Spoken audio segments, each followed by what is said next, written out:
Hello all, welcome to divine me. இது வரைக்கும் நம்ம சேனலை சப்ஸ்கிரைப் பண்ணவங்க எல்லாருக்குமே ரொம்ப ரொம்ப தேங்க்ஸ். சேனலை சப்ஸ்கிரைப் பண்ணாமல் பார்த்துட்ருக்கீங்க அப்படின்னா ப்ளீஸ் சப்ஸ்கிரைப் பண்ணிக்கோங்க. இந்த வீடியோவில் நான் கார்த்திகை தீபத்து அன்னைக்கு என்னெல்லாம் பண்ணேன், எப்படி நான் பூஜை பண்ணிக்கிட்டேன் அப்படின்னு சொல்லி பார்க்க போகிறோம். நான் ஃபஸ்ட்டு முன்னாடி நாள் பரணி தீபம் ஏற்றிருந்தேன்ல, 5 விளக்குக்காக ஒரு கோலம் போட்டு பூஜை ரூமில் ஏற்றிருந்தேன். அதனால் அதை ஃபஸ்ட்டு க்ளீன் பண்ணிக்கிறேன். இந்த தொடப்பம் நான் ரெகுலராக பூஜை ரூமில் யூஸ் பண்ணுறது தான், அதனால தான் தொடப்பம் வச்சு நான் க்ளீன் பண்ணிக்கிட்டேன். அதுக்கப்புறமா கோலம் போட்டேன். நான் நினச்ச மாதிரி வரல, பட் ஏதோ ஒன்று வந்தது. இதுக்கே கொஞ்சம் டைம் ஆன மாதிரி ஆயிடுச்சு. அதனால் ஃபஸ்ட்டு குளிச்சுட்டு டைரெக்டாக கோலம் போட்டு முடிச்சிடலாம் அப்படின்னு சொல்லி ஃபஸ்ட்டு கோலம்லாம் போட்டு முடிச்சிட்டேன். அதுக்கப்புறமா ரெடி ஆகிடலாம் அப்படின்னு சொல்லி பிளான் பண்ணியிருந்தேன். ஏன்னா ரெடி ஆகிட்டு நம்மளால் எந்த வேலையுமே செய்ய முடியாது, ஒரு மாதிரி இருக்கும். அதுவும் சாரீலாம் கட்டணும் அப்படின்னா சரியாக வராது. அதனால் சொல்லிவிட்டு ஃபஸ்ட்டே கோலம் போட்டு முடிச்சிடலாம் அப்படின்னு சொல்லி ஃபஸ்ட்டு கோலம் போட்டு முடிச்சிட்டேன். நான் நடுவில் குத்து விளக்கு வச்சுட்டு அதுக்கப்புறமா கொஞ்சம் கொஞ்சம் அந்தந்த இடத்துல அகல் விளக்கு வைக்கலாம் அப்படின்னு சொல்லி பிளான் பண்ணியிருந்தேன். அதுக்கேற்ற மாதிரி தான் நடுவில் அந்த ரவுண்டு போட்டு வச்சுருந்தேன். கோலம் நான் நினச்ச அளவுக்கு வரல. சீரியஸாகவே எனக்கு சுத்தமாக பிடிக்கவே இல்லை. சரி, வேறு என்ன பண்ணுறது, டைமும் ஆயிடுச்சு, ஏதோ ஒன்று போடணும் அப்படின்னு சொல்லி போட்டு வச்சுட்டேன். அதுக்கப்புறமா குத்து விளக்கு வச்சுட்டு அதில் பார்த்தீங்க அப்படின்னா பூவும் வச்சு அலங்காரம் பண்ணிக்கிட்டேன். அதுக்கப்புறமா இந்த மாதிரி வெளியில் வாசலில் தான் வைப்பாங்க நிறைய பேர். எனக்கு பார்த்திங்கன்னா நல்லா காற்றடிக்குது வெளியில். சுத்தமாக ஒரு விளக்கு ஏற்றினா கூட அது இதுவாக நிற்கவே இல்லை, அந்த மாதிரி ஆயிடுச்சு. சும்மா அணைஞ்சு போகிற மாதிரி இருந்தது. அதனால் நான் வெளியில் வைக்க வேண்டாம் அப்படின்னு சொல்லி யோசிச்சுட்டு நான் உள்ளவே பண்ணிக்கலாம் அப்படின்னு சொல்லி பிளான் பண்ணி தான் பூஜை ரூம்லேயே அழகாக இந்த மாதிரி அலங்காரம் பண்ணி வச்சுக்கிட்டேன். நான் மொத்தமாக விளக்கு எல்லாமே கவுண்ட் பண்ணும்போது, அதாவது நான் மாடியிலேருந்து எல்லா இடமும் வச்சேன், அது எல்லாம் ஃபுல்லாக கவுண்ட் பண்ணும்போது ஒற்றைப்படையில் வர மாதிரி தான் எல்லா விளக்குமே வச்சுருந்தேன். நான் என்ட்ரன்ஸ்லேருந்து அதுக்கப்புறமா பின்னாடி துளசி மாடம் இந்த இடம் எல்லா இடத்துலையுமே வச்சுருந்தேன். ஒவ்வொரு ரூமுக்கு வாசல்லையுமே 2 விளக்கு வச்சுருந்தேன். டோட்டலாக கவுண்ட் பண்ணும்போது ஒற்றைப்படையில் நமக்கு வரணும். அது எவ்வளோ வேணால் எண்ணிக்கையில் இருக்கலாம். அதுக்கப்புறமா கோலம் போட்டு முடிச்சுட்டு நான் கிளம்ப போயிட்டேன். கிளம்பிட்டோம் அப்படின்னா அப்புறமா பசங்களையும் கிளப்பி விடணும். அதனால சொல்லிவிட்டு கிளம்பிடலாம் அப்படின்னு சொல்லி பிளான் பண்ணேன். அடுத்து நான் இந்த சாரீ தான் ஒரு ஷார்ட்ஸில் கூட அப்லோட் பண்ணியிருப்பேன் பாருங்கள். இந்த சாரீ தான் வேர் பண்ணியிருந்தேன். இதோட ஸ்லீவ் பற்றி சொல்லியிருந்தேன். நான் அதுலேயே அவ்வளோ கம்ஃபர்ட்டாக இல்லை அப்படின்னு தான் சொல்லணும். ஏன்னா நான் நினச்ச மாதிரி வரல, தூரமாக இருந்து பார்க்கும்போது. பட் நல்லா இருந்துச்சு, ஓகே தான். ரொம்ப ஃபஸ்ட்டுன்னு சொல்ல முடியாது, நல்லா தான் இருந்தது. இந்த டிசைனை நான் தான் சூஸ் பண்ணிக்கிட்டேன். அதுக்கப்புறமா நெக்ஸ்ட் செட், அப்புறம் கம்மல் எல்லாமே போட்டாச்சு. அடுத்து பார்த்திங்கன்னா இந்த வளையல் பற்றி சொல்லணும். நான் இது 250 அப்படின்னு சொல்லி லோக்கல் ஷாப்பில் தான் வாங்கியிருந்தேன். ரொம்ப ஃபஸ்ட்டு அப்படின்னே சொல்லலாம். இந்த த்ரெட் பேங்கிள் நான் இதுக்கு முன்னாடி வாங்கியிருக்கேன், பட் அது எல்லாமே நல்லா பார்த்து தான் வாங்கினேன். இதில் பார்த்திங்க அப்படின்னா குவாலிட்டியே சுத்தமாக இல்லை. ஒரு தடவை தான் போட்டேன், அப்போவே நூல் எல்லாமே வந்துருச்சு. த்ரெட் பேங்கிள்ஸ் யாராவது வாங்குறீங்க அப்படின்னா தயவு செஞ்சு செக் பண்ணிவிட்டு அப்புறமா வாங்குங்க. அதுதான் ரொம்ப ரொம்ப முக்கியம். குவாலிட்டி இல்லை. நான் இது வாங்கினது 250 ருபீஸும் வேஸ்ட்டு தான் அப்படின்னு தான் எனக்கு தோணுச்சு. அதுக்கப்புறமா கிச்சனுக்குள்ளே வந்தேன். பருப்பு ஆல்ரெடி ஊற வச்சுருந்தேன். அதனால் ஃபாஸ்ட்டாக வடை செஞ்சுட்டு அப்புறமா சாமி கும்பிட்டுடலாம் அப்படின்னு சொல்லி நான் வடை செய்ய ஆரம்பித்தேன். அதுக்கப்புறமா ரொம்ப ஃபாஸ்ட்டாகவே நான் செஞ்சுருந்தேன். எனக்கு வடை செய்ய தெரியாதப்போ பார்த்தீங்கன்னா நான் யோசிப்பேன், இதெல்லாம் பெரிய வேலை. அதாவது வடை செய்கிறது, பாயசம், கேசரி, இந்த மாதிரி வெரைட்டியான ஐட்டம்லாம் ரொம்ப அதாவது கஷ்டமான வேலை போல். இதுக்கெல்லாம் ஒரு தனியாக டேலண்ட் வேணும் அப்படிலாம் நான் நினச்சிட்டு இருந்தேன். ஆனால் எனக்கு இப்போ பார்த்தீங்கன்னா அந்த மாதிரி ஐட்டம்லாம் செய்கிறது ரொம்ப ரொம்ப ஈஸியாக இருக்குது. எனக்கு ரொம்பவும் பிடிச்சிருக்கு. அதாவது விசேஷ நாட்களில் செய்யும்போது இதெல்லாம் பெரிய ப்ராசஸ் போல் அப்படிலாம் தான் என்னோட தாட்ஸ் இருந்தது. அப்புறம் பார்த்தீங்கன்னா நான் செய்ய கற்றுக்கிட்டதுக்கு அப்புறமா ரொம்பவே ஈஸியாக இருக்குது. அதாவது நார்மலாக சமைக்கிறத விட இதுதான் ஈஸி அப்படின்னே சொல்லலாம். அந்த மாதிரி தான் இருக்குது எனக்கு இப்போ மைண்ட் செட்டு. உங்களுக்கெல்லாம் விசேஷ நாட்களில் செய்கிற அந்த ஸ்பெஷல் ஐட்டம்ஸ்லாம் உங்களுக்கு ஈஸியாக இல்லைனா கஷ்டமானு சொல்லி மறக்காமல் கமெண்ட் செக்ஷனில் கமெண்ட் பண்ணிக்கோங்க. நான் இந்த வேலை எல்லாமே ஃபாஸ்ட்டாக முடிச்சுட்டு ஒரு பக்கம் வடை போட்டுக்கிட்டு அதுக்கப்புறமா சாமி ரூம்குள்ளே பூ அலங்காரம் பண்ணணும். அதனால் பூ அலங்காரம்லாம் பண்ணி வச்சுட்டேன். இந்த மாதிரி அலங்காரம் பண்ணிவிட்டு ஃபுல்லாக அந்த பூஜை ரூமையும் சரி, நம்ம எந்த இடம் அலங்காரம் பண்ணியிருக்கோமோ அதை பார்க்கும்போது எனக்கு அவ்வளோ ஒரு சாட்டிஸ்ஃபைடாக இருக்கும். பார்க்குறதுக்கு அவ்வளோ அழகாக இருக்கும், ரொம்ப பாசிட்டிவாக இருக்கும். நான் இந்த மாதிரிலாம் அலங்காரம் பண்ணிவிட்டு நான் அந்த வேலையை நல்லா ரசித்து பார்ப்பேன்னு வச்சுக்கோங்களேன். நான் வந்து ஒவ்வொரு பூஜைக்குமே கண்டிப்பாக வந்து நுணுக்கமாக ஒவ்வொரு விஷயத்தையும் பார்த்து தான் செய்வேன். எனக்கு பிடிக்கிற வரைக்கும் எனக்கு அதில் வந்து ஒரு திருப்தி கிடைக்காதுன்னு சொல்லலாம். அதனால் வந்து ஒவ்வொரு விஷயத்தையும் நான் ரொம்ப ரொம்ப ரசித்து பார்த்து பொறுமையாக தான் செய்வேன். என்னோடய பசங்க பார்த்திங்கன்னா இது எல்லாமே நான் செஞ்சு முடித்த பிறகு வந்து கண்டிப்பாக பார்த்துட்டு அதுக்கு கமெண்ட்ஸ் வந்து எனக்கு சொல்லுவாங்க. நல்லா இருக்குது, சூப்பராக இருக்குமா, பார்க்குறதுக்கு அவ்வளோ அழகாக இருக்குது அப்படிலாம் சொல்லுவாங்க. எனக்கு அப்போல்லாம் வந்து ரொம்ப நல்லாயிருக்கும், ஹாப்பியாகவும் இருக்கும்.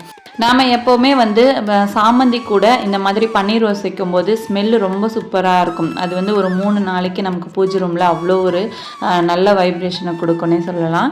அதனால் வந்து முடிஞ்ச அளவுக்கு இந்த பன்னீர் ரோஸ் வைக்கலாம். நிறைய உதிரும், ஆனால் வந்து பார்த்து கொஞ்சம் வாங்கிட்டு வந்து அதுக்கேற்ற மாதிரி நம்ம வச்சுக்கணும். இந்த பூவெலாம் வச்சு முடிச்சுட்டு அடுத்து பார்த்திங்கன்னா நான் வந்து நிலைவாசல்லேருந்து விளக்கேற்ற ஸ்டார்ட் பண்ணியிருந்தேன். ஃபஸ்ட்டு வந்து படியில் நல்லா ஏற்றிட்டேன்.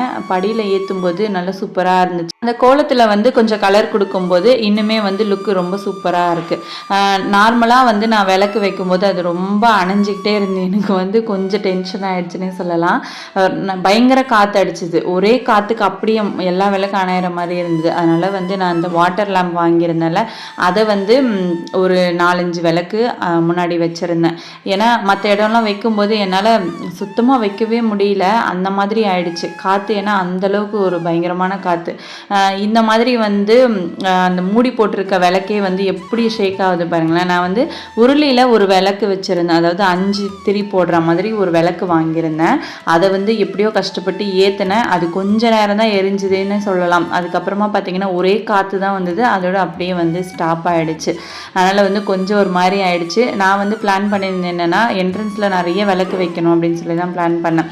இது என்னாச்சுன்னா இந்த சைடு 3 பக்கத்துலேருந்தும் காற்று வரவும் அது வந்து சுத்தமாக எரியவே இல்லை, அந்த மாதிரி தான் ஆயிடுச்சு. சரி வேறு வழியில் இருக்கிற விளக்கு வச்சு அப்படியே வந்து மேனேஜ் பண்ணி ஃபுல்லாக வந்து ஏற்றிட்டேன். ஆனால் வந்து ரொம்ப சாட்டிஸ்ஃபைடாக இருந்தது. நான் வீட்டுக்குள்ளே பார்த்திங்க அப்படின்னா நிறைய விளக்கு ஏற்றிருந்தேன், அதனால் எனக்கு ரொம்ப திருப்தியாக இருந்துச்சு. வெளியில் பொறுத்த வரைக்கும் நான் வந்து கொஞ்சமாக தான், அதாவது அந்த வாட்டர் லேம்ப் தான் கொஞ்சம் ஏற்றிருந்தேன். மற்றபடி வந்து ஒரிஜினல் விளக்கு பார்த்திங்கன்னா 2 தான், அந்த மூடி போட்டிருக்கல அந்த விளக்கு தான் நான் ஏற்றிருந்தேன். இங்கே வாலில் ஃபுல்லாகவே வச்சுருந்தது என்னென்னா அந்த வாட்டர் லேம்ப் தான் வச்சுருந்தேன். பரவாயில்ல, கொஞ்சம் யூஸ்ஃபுல்லாக இருந்தது இதை வாங்கினது. கரெக்டாக வந்து விளக்கு வைக்கிற நேரத்தில் கரண்ட்டு போயிடுச்சு. ஒரு 10 மினிட்ஸ் முன்னாடியே. பவர் பார்த்திங்கன்னா ஒரு 1/2 hour கழிச்சு தான் வந்தது. அதனால் வந்து வீட்டுக்கு முன்னாடி லைட்ஸ் கூட போட முடியல, எல்லாம் விளக்கு வெளிச்சத்துலேயே ரொம்ப அழகாக இருந்துச்சு. அதனால் வந்து அப்படியே சரி விட்டாச்சு. எல்லார் வீடுமே பார்க்கும்போது அவ்வளோ அழகாக இருந்தது அந்த விளக்கெல்லாம் வச்சு பார்க்கும்போது. எப்போவுமே வந்து நம்ம லைட்ஸ் தானே போட்டு வைப்போம். இன்றைக்கி பார்த்திங்கன்னா கரெக்டாக அது வேணும்னே கரண்ட் ஆஃப் பண்ணாங்களா என்னன்னு தெரியல, நல்லா இருந்துச்சு பார்க்குறதுக்கு. அடுத்து வந்து வெளியிலலாம் ஏற்றி வச்சுட்டு விளக்கு, அப்புறமா வீட்டுக்குள்ளே பார்த்திங்கன்னா புத்தா கிட்டலாம் ஏற்றிருந்தேன். அடுத்து வந்து பூஜை ரூமில் ஏற்றிட்டேன். நான் வந்து ஃபுல்லாகவே வந்து விளக்கு நார்மலாகவே புத்தா கிட்ட ஏற்றுவேன். அந்த மாதிரி எல்லா இடத்துலையுமே ஒரு விளக்கு ஏற்றிட்டு தானே இருப்பேன் நார்மல் டேஸ்லேயுமே. அதனால் இன்றைக்கி வந்து எனக்கு கொஞ்சம் எக்ஸ்ட்ராவாக ஏற்றணும் அப்படின்றதுனால அங்கங்கே கொஞ்சம் வச்சுருந்தேன் விளக்கு. லைட்ஸ்லாம் ஆஃப் பண்ணிவிட்டு பார்க்கும்போது நல்லா சூப்பராக இருந்தது. பூஜை ரூமும் சரி வீடும் சரி பார்க்குறதுக்கு அவ்வளோ ஒரு அழகாக இருந்தது. அடுத்து வந்து ஒவ்வொரு வாசப்படிக்கும், அதாவது ரூமுக்கு வச்சுருப்போம்ல கதவு, அந்த இடத்துல வந்து ஒவ்வொரு ரூமுக்குமே 2 விளக்கு வந்து வாசலில் ஏற்றிருந்தேன். நாம் கண்டிப்பாக வந்து எங்கெங்கெல்லாம் நம்ம வந்து யூஸ் பண்ணுறோமோ, அதாவது வீடு முழுக்க அந்த விளக்கு வெளிச்சத்தில் நிறைஞ்சிருக்கணும், அப்போ தான் வந்து ரொம்ப சூப்பராக இருக்கும். அதுக்கப்புறமா வந்து நான் விளக்கு ஏற்ற ஸ்டார்ட் பண்ணிட்டேன். ஃபஸ்ட்டு எப்படின்னா ஒவ்வொரு விளக்குலேயுமே வந்து அந்த நான் சொல்லியிருந்தேன்ல ஆல்ரெடி வீடியோவில், நெய் விளக்கு வாங்கியிருந்தேன். நெய்யிலேருந்து திரி வரும்ல அந்த மாதிரி இது வாங்கியிருந்தேன். அதை வச்சுட்டு அதுக்கு மேலே வந்து கொஞ்சம் எண்ணெய் ஊற்றி ஏற்றியிருந்தேன். கொஞ்சம் நின்று எரிஞ்சுது, அது நல்லா தான் இருந்துச்சு. எப்படியும் அது காலி ஆகிட்டா போதும் அப்படின்ற மாதிரி தான் இருந்தது. எனக்கு அவ்வளோவா சாட்டிஸ்ஃபைடாக இல்லை அந்த விளக்கு வாங்கினது. 130 rupees அப்படின்னு சொல்லி நான் மீஷோவில் தான் வாங்கியிருந்தேன். வாங்கியே ஒரு 4 months கிட்ட இருக்கும்னு நினைக்கிறேன். யூஸ் பண்ணவே முடியல, எனக்கு வந்து அவ்வளோ திருப்தியாக இல்லைன்னு வச்சுக்கோங்களேன், அந்த மாதிரி தான் இருந்துச்சு. அதுக்கப்புறமா வந்து இன்றைக்கி எப்படியாவது காலி பண்ணணுன்னு பார்த்தா, பட் பாதி தான் காலியாச்சு, மீதிலாம் அப்படியே தான் இருக்குது. அடுத்து வந்து படியில் ஃபுல்லாகவே நான் 2 பக்கமும் வைக்கணும்னு தான் நினச்சேன். ஆனால் குழந்தைங்க வந்து சும்மாவே இல்லை, மேலே கீழே போயிட்டு வந்துட்டு இருந்தாங்க. அதனால் ஒரு சைடு வச்சுட்டு ஒரு சைடு மட்டும் ஓரமாக போங்க அப்படின்ற மாதிரி தான் வச்சுருந்தேன். நாம் வந்து குட்டி பசங்களை வச்சுருக்கும்போது கண்டிப்பாக இந்த மாதிரி வந்து ஏற்ற முடியாது வீடு ஃபுல்லாக. இல்லைனா வந்து விளக்கு ஏற்றிட்டு அவங்கள தான் கையில் நம்ம பிடிச்சிக்கிட்டே இருக்கணும், அது ரொம்ப கஷ்டமாச்சு. அதனால் நான் வந்து படியில் ஒரு சைடு மட்டும் விளக்கேற்றிருந்தேன். ரொம்ப அழகாக இருந்ததுன்னே சொல்லலாம், நல்லா சூப்பராக இருந்துச்சு. நம்ம சேனல் பார்த்தீங்கன்னா 5000 சப்ஸ்கிரைபர்ஸ் ரீச் பண்ணியிருக்கோம். இது வந்து எனக்கு ரொம்ப ரொம்ப ஹாப்பியாக இருந்துச்சு. நான் வந்து கிருஷ்ண ஜெயந்திக்கு 1000 சப்ஸ்கிரைபர்ஸ் ரீச் பண்ணியிருக்கோம் அப்படின்னு சொல்லியிருந்தேன். அதில் வந்து நிறைய பேர் விஷ் பண்ணியிருந்தீங்க. இப்போ பார்த்தீங்கன்னா 5000 வந்திருக்கோம். இது வந்து ஒவ்வொரு ஸ்டெப்பாக ஏறும்போது எனக்கு வந்து ரொம்ப ஹாப்பியாக இருக்குது. இப்போவுமே வந்து எனக்கு முன்னாடி விட இப்போ வீடியோஸ் பண்ணுறதுக்கு ரொம்ப இன்ட்ரெஸ்டிங்காக இருக்குது. ஏன்னா வந்து நீங்கள் நிறைய கமெண்ட்ஸ் பண்ணுறீங்க, கேட்குறீங்க. நிறைய பேர் வந்து ஹோம் டூரும் கேட்டிருந்தீங்க. நான் கண்டிப்பாக வந்து ஹோம் டூர் போடுறேன். ஆனால் வந்து கொஞ்சம் ரீச் ஆகட்டும், அதாவது ஒரு 10,000 வந்த பிறகு நான் வந்து ஹோம் டூர் போடலாம் அப்படின்னு சொல்லி யோசிச்சிருக்கேன். மற்றபடி வந்து வேறு ஒன்றும் இல்லை, கொஞ்சம் வந்து அரேஞ்ச் பண்ண வேண்டிய வேலை இருக்குது. இது வந்து பார்த்திங்கன்னா புது வீடுனா 1 year ஆயிடுச்சு. பட் இன்னுமே அரேஞ்ச்மெண்ட்ஸ் கொஞ்சம் கொஞ்சமாக நடந்துக்கிட்டே தான் இருக்குது. அதனால் வந்து கொஞ்சம் அரேஞ்ச் பண்ணிவிட்டு நான் வந்து கண்டிப்பாக ஹோம் டூர் போடுவேன். 10,000 வந்து ரீச் பண்ணட்டும், கண்டிப்பாக வந்து ஹோம் டூர் போட்டுறேன். கேட்டவங்களுக்கு வந்து இந்த ஆன்சர் நான் இப்போ இந்த வீடியோவில் சொல்லணும்னு நினச்சேன், இந்த ஆன்சர் பண்ணிட்டேன். இப்போது எல்லா இடத்துலையுமே விளக்கு ஏற்றிட்டேன். இப்போ பார்த்தீங்கன்னா நான் வெளியிலேருந்து காமிச்சிருப்பேன், நல்லா இந்த மாதிரி தான் இருக்குது. நான் வந்து என்னோடய கார்த்திகை தீபத்தை இந்த மாதிரி தான் செலிப்ரேட் பண்ணியிருந்தேன். உங்களுக்கு பார்க்குறதுக்கு எப்படி இருந்துச்சு, இந்த விலாக் எப்படி இருந்துச்சு அப்படின்னு சொல்லி மறக்காமல் கமெண்ட் செக்ஷனில் கமெண்ட் பண்ணிக்கோங்க. உங்களுடைய கார்த்திகை தீபம் செலிப்ரேஷன் எப்படி போச்சு, என்னெல்லாம் பண்ணீங்க அப்படின்னு சொல்லிட்டு மறக்காமல் கமெண்ட் பண்ணுங்கள். நான் வந்து நெய்வேத்தியம்லாம் படைச்சிட்டு அதுக்கப்புறமா வந்து சுவாமிக்கு விளக்கேற்றிட்டேன். இந்த பூஜை ரூம் பார்த்தீங்க அப்படின்னா நான் சைடில் வந்து இந்த கபோர்டு வச்சுருக்கிறதுனால உள்ளே போயிட்டு என்னால் வந்து இது பண்ண முடியல. ஏன்னா ஏதாவது ஒரு டிசைன், அதாவது கோலம் போட்டாலோ ஏதாச்சும் அலங்காரம் பண்ணிட்டாலோ வெளியில் இங்கேருந்து தான் வந்து சாமி கும்பிடுற மாதிரி இருக்குது. இந்த கபோர்டு பார்த்திங்கன்னா நான் இதுக்கு முன்னாடி இருந்த வீட்டில் சுவாமி படங்கள் அதில் தான் வந்து நான் வச்சுருந்தேன். இதுதான் என்னோடய பூஜை கபோர்டுன்னே சொல்லலாம்.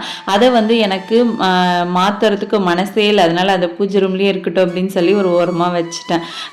மற்ற நாட்களில் எனக்கு அவ்வளோவா தெரிஞ்சுக்கல. இந்த மாதிரி விசேஷ நாட்களில் வந்து எல்லோரும் நிற்கும் போது தான் கொஞ்சம் இதுவாக இருக்குது, அவ்வளோதான். கொஞ்ச நாள் பார்ப்போம் எப்படி இருக்குன்னு. அதுவும் நல்ல கண்டிஷனில் தான் இருக்குது, மாற்றவும் எனக்கு மனசே இல்லை. அதில் தான் வந்து எல்லா அரேஞ்ச்மெண்ட்டும் நான் பண்ணி வச்சுருக்கேன். அதாவது அந்த ஸ்டோரேஜ், விளக்கு, திரி, இது எல்லாமே அதில் தான் வச்சுருக்கேன். அதனால் வந்து நல்ல யூஸ்ஃபுல்லாகவே இருக்குது. ஒரு 2 மணி நேரம் கழித்து நான் வந்து விளக்கு எல்லாமே மலை ஏற்றிட்டேன். வீடியோ பிடிச்சிருந்தா லைக் பண்ணிவிடுங்க. தேங்க்யூ.